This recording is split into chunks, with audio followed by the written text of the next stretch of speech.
Noel bizim bayramımız değil. Noel Yahudilerin, Hristiyanların kendilerince uyguladıkları bir bayram şeklidir. Ekonomik bir bayram şeklidir onların. İslam alemini de kendilerine benzetmek istedikleri bir yöntemleridir onların. Biz Hazreti İsa'ya iman etmişiz. O da bizim peygamberimizdir. Hazreti İsa nasıl ki Efendimiz Aleyhisselatü Vesselam'ın doğum gününü biz doğum günü olarak kutluyoruzsa, kutlu doğum haftası olarak kutluyoruzsa, Hazreti İsa'nın doğumunu da bizim bu şekilde kutlamamız lazım. Müslümanların Yahudi ve Hristiyanlara uymamaları lazım. Yani bu konuda Müslümanlar kendileri bizim ibadet şeklimiz neyse, Efendimizin kutlu doğum gününü nasıl kutluyorsak, Hazreti İsa'nın doğumunu da aynen bu şekilde kutlamamız lazım. Eğer ki kutlamak amacıyla şey yapıyorsak, yani bunu yapmamız lazım. Bizim Yahudi ve Hristiyanlara uymamamız lazım.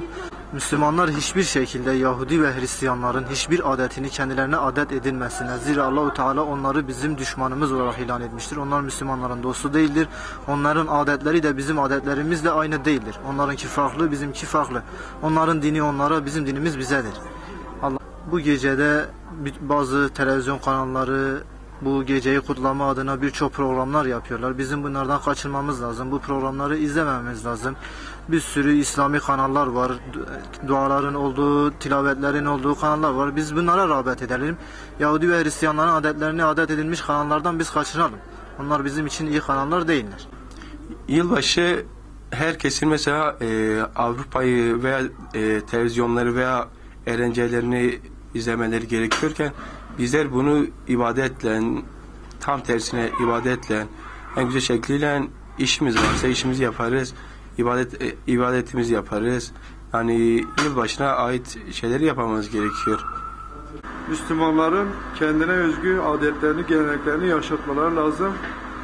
Müslümanlar gibi, Hristiyanlar gibi çam ağacı, işte çekilişler, işte bu tür alışveriş merkezlerine bile gitmememiz lazım. Adetlerini yaptıkça çocuklarımız gelecekte daha fazla onların kültürüne etkilenebiliyorlar.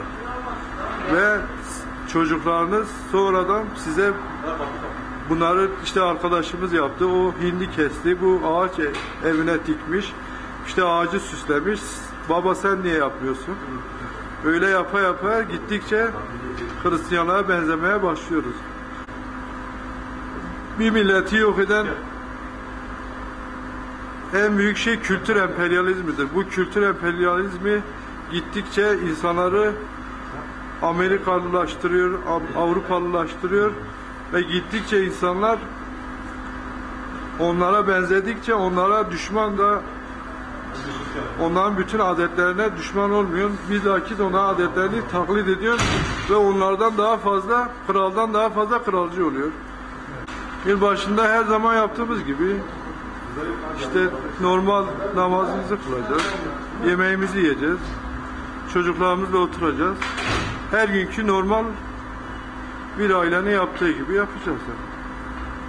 Müslümanların, Hristiyanların adetlerini taklit etmemeleri lazım. Avrupa'nın Müslümanlara ettiği bu kadar zulüm, adavetten sonra hangi batıl efkarla onların sefahat ve batıl efkarlarına itibar ediyorsunuz?